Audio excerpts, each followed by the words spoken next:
Welcome to Get Started Investing, a podcast where we try and answer the most common money and investing questions coming from our community. Now, if you've joined us for the first time, a huge welcome. We do strongly recommend that you scroll up and start at episode 1. Now, while we are licensed, we're not aware of your personal circumstances, so any information on this show is for entertainment and education purposes. Any advice is general. But with that said, my name is Bryce, and I am joined, as always, by my equity buddy, Ren. How are you? I'm very good, Bryce. Good to be here. Excited for this episode. We are here trying to answer all of the common investing and money questions. It's tough because we only do one episode a week, and there's a lot of questions. Yeah, we do get them all. We read them all. Yeah. We can't answer them all. We'll do our best. Yeah. I've pitched today in our content meeting that we should do a clear out the mailbag episode to end the year where Bryce and I lock ourselves in a studio and answer every question that we haven't got to and we can't leave until we finish. Bryce shut it down. No, But it's just I reckon if there was a groundswell of listener support for the clear the mailbag episode, we might get it over the line. I don't think that will be the case. Let's see. Let's see. But today we have a listener question from Maddy. So let's get into that. You have one new message. Equity Mates team, Maddy here from very rural New South Wales.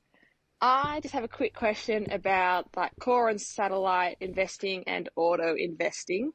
So I currently have an auto invest system set up for my core portfolio into a few different ETFs. And yeah, just curious, do I just keep doing this forever and save up little bits to then invest into different parts of my satellite shares and ETFs? Or is there a point where I eventually say I've got enough of my core on hold and now I start looking more into the satellite side of things? Any advice would be great. Thanks. Any advice is general, but thank you for that question, Maddy. Do I do this forever had such a forlorn inflection to it? Yeah, it should be more exciting. Yeah, do I do this forever? Is this all I have to do forever? Yeah. Yes. Short answer is yes for me. Yeah. Well, I think the starting point is that core and satellite can sometimes be a little bit confusing because it's more than enough to just have core and do nothing else. Yeah. I think we spoke about this last week. Honestly, I can't remember. Bro, we wrote a book about this at the start of the year. Yeah, you're right. But maybe it was in the conversation with Kate Campbell, and we made it very clear that you don't need a satellite. Yeah. A satellite is if you're interested more than just having the automated process. If you want to take that next little step and invest in some of the more flavorful options that are available, but you don't need it to have a fulfilling investment philosophy. So let's split this answer up into two. Let's start by explaining that a little bit more, why just the core can be enough and where it can get you. And then let's talk about introducing satellite and answer the part of Maddy's question around, do I start putting more and more in satellite over time or how does that work? Because there's a couple of different ways that you can tackle this. And I think, you made the point, you gave our disclaimer in the introduction, you made the point that this is general advice. And I think to reinforce that, there's no one right answer to this. It just depends on your time horizon, your investment goals, your risk appetite. And that can sometimes be frustrating for people because they want just the one simple answer. But it's money, it's personal. So this is general, and that's why it's general. So point number one, why is a core enough? And as we've said in the book, as we've said on this show plenty of times before, the average return of the stock market over a very long period of time is roughly 8 to 10%. Everyone says 8%, but let's round it up 10. Well, since 1900, the Australian All Ords with dividends reinvested has returned 13.1%. Oh. So I kind of think, and we did this, we put 8% in the book. Part of me thinks that the investment industry should stand by what it's done. Well, the companies that make up the stock market should stand by what they've done. 13%. 13%. Jeez. Anyway, that compounded over 40 years is more than enough for an incredible return on your money over a long period of time. Yeah. You don't need to do anything more than that. Some of the best investors in the world struggle to do that themselves. Professional fund managers struggle to do that. There is no reason that you need anything more than that return over 40 years. So, and I think that to close that point, you don't need a satellite portfolio to generate that return. Yeah, well, here's some quick maths for you. $50 a week for 40 years at an 8% return gets you $756,000. Nice. $100 a week if you can afford it for 40 years at 8% gets you 1.5 million. And that's 8%. Maybe Yeah, a little bit, 13. yeah. Well, then, and I'm just pulling all these numbers from our book, Don't Stress, Just Invest. How many plugs for that book can we get in one episode? We had a look at, because so many investment books speak in hypotheticals. What would you get if you did this for this long and got this return? But we actually flipped it and did the opposite. What would you have needed to get $1 million based on historic stock market returns? So, and this is to the end of 2021. If you had started investing 50 years before that, so the start of 1972, $8 a week. And we looked at both the ASX and the S&P 500. So $8 a week for 50 years from 1972 would net you $1 million today. You'd have $1 million, yeah. Maybe you don't want to work for 50 years. Maybe you want to retire earlier. Maybe 40 years is your time horizon. So you start in 1982. In America, the S&P 500, you would have had to invest $27 a week to be a millionaire. In Australia, if you'd invested in the ASX All Ords, $36 a week. So like, these numbers aren't insurmountable, I think is the start. It's pretty amazing. $8 a week for 52 weeks for 50 years. Yep. You're actually only investing $20,000. Is your maths right? Have I got that right? 8 times 52 times 50. Yeah, 20 grand. 20 grand, and it compounds to $1 million. And it's lucky it works because we put it in our book. Yeah. It's tough to edit a book. But put it this way. So if you back calc that and you say $8 a week invested for 50 years got you $1 million, what's the effective annual rate of return you're getting there? It's about 11.25%. Which is well and truly within what the market returns. Yeah. It's amazing what compounding can do. Far out. That is amazing. So I think that's really the starting point, is that if all you want to do is have a core portfolio, dollar cost average into your core portfolio, that's enough. Morgan Housel, who is a really great finance author over in the States, he made this point that's always stuck with me, which is the number one thing you can do to improve your financial situation is increase your savings rate. Like increasing the amount that you invest, getting your cash flow right and getting more into the market, especially when you're young, will just have exponentially more benefit than, finding the next specky. And that's counterintuitive to a lot of people, because it's like finding the next specky could turn $100 into 10,000. But like, that's why, because over 50 years, your investment of 20 grand can be $1 million. And nice. So imagine if you had 22 grand. Yeah. Well, imagine if you did $10 grand. a week rather than 30 grand or 40 grand. Well, actually, let me do that. What if you did $10 a week? Like $2.5 million. It's an extra $250,000. Yeah. It's crazy. After 50 years, yeah. So it's just like, that is the power of compounding. We bang on about it all the time. People are probably sick of us talking about it, but it's like, it is mind blowing when you think about it. So I think to relate this back to Maddy, Yes. I guess my build on knowing that and the situation of I've set my automation up, is this all I do for the rest of my life? One thing you could do where possible is actually put more in. Yeah. As fast as you can, as early as possible. Because we've just done the maths and shown that what that does is rather life-changing. Yeah, so I think that's the first part. We said we're going to break the answer up into 2 parts. The second part of the answer is, what if you do want a satellite portfolio? How do you think about that? Let's take a quick break and then get into that. Welcome back to Get Started Investing. Today we are answering a question from Maddy, which, if we sum it up, it's basically, I've set up my core dollar cost averaging. What next? And the first part of the answer is there doesn't have to be a what next.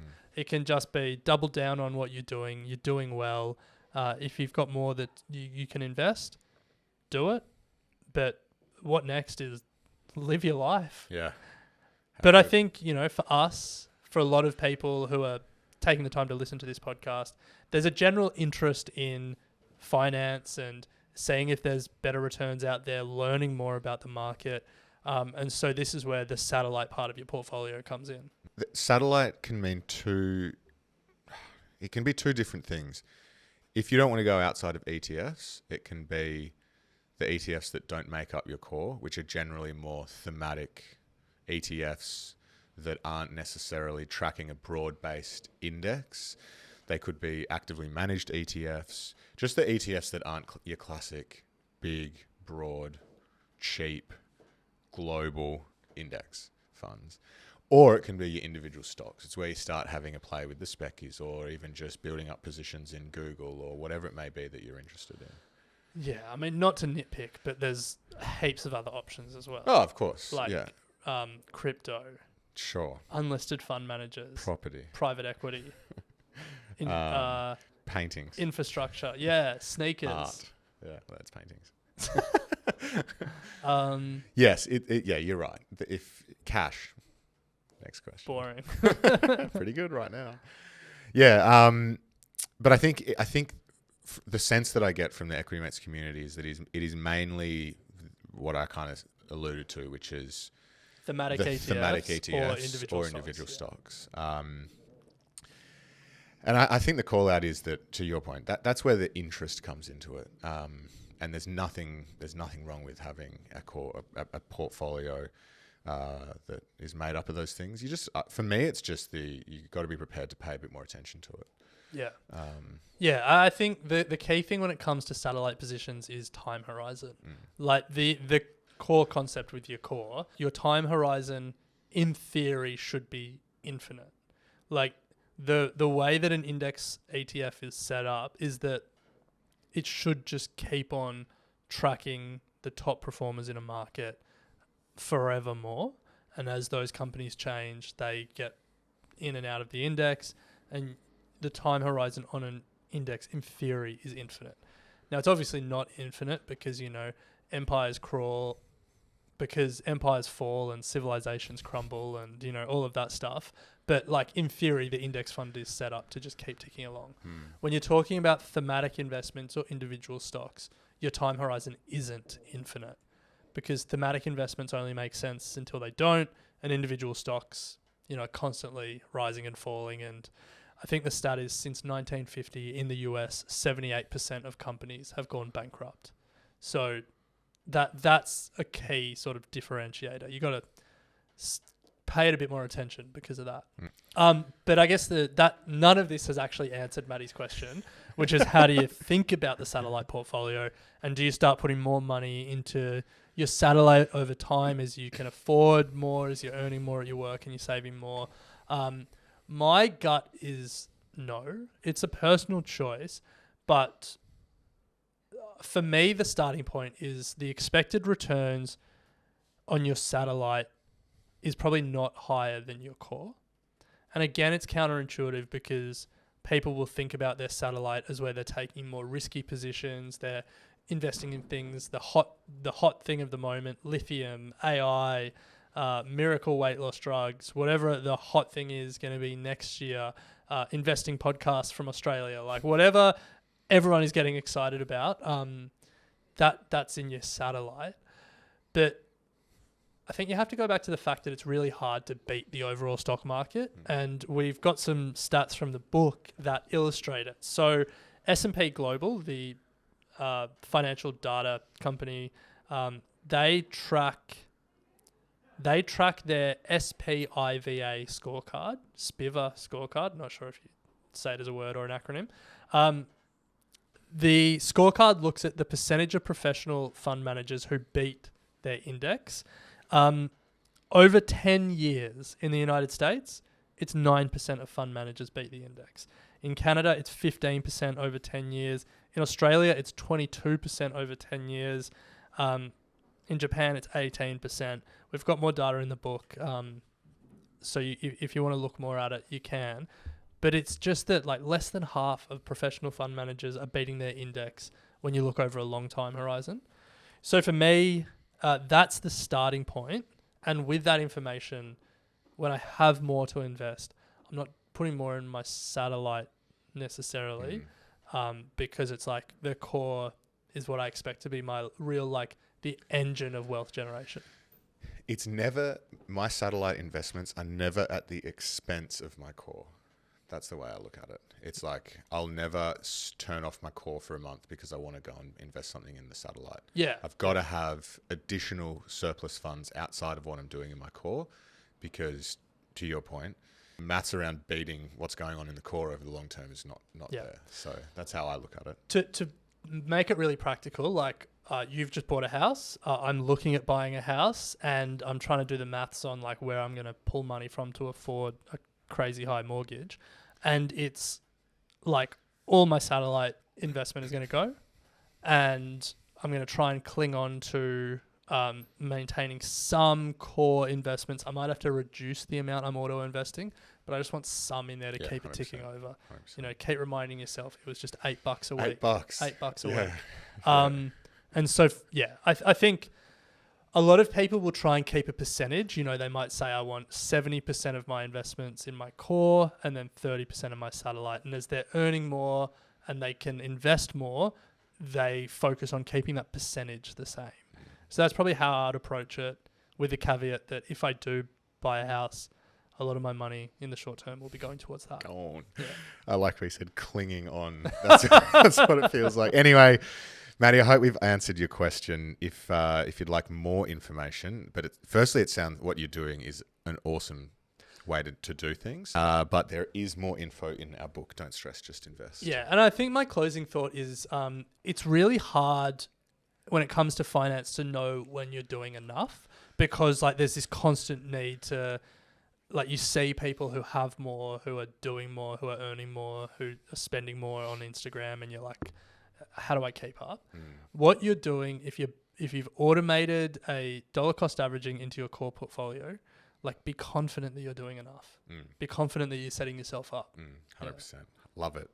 Well, if you want to understand more about investing $8 a week for 50 years and turning it into $1 million, as I said, it's all in the book. 4 simple steps to get you started on the process to get you started into a core automated portfolio. I wonder if we've told anyone that we wrote a book. I know, right? Far out. Anyway, thanks for the question, Maddy. Keep them coming in. ask@equitymates.com. You can drop us a message and we'll get in touch. Ren, we'll leave it there. We'll pick it up next week. Sounds good.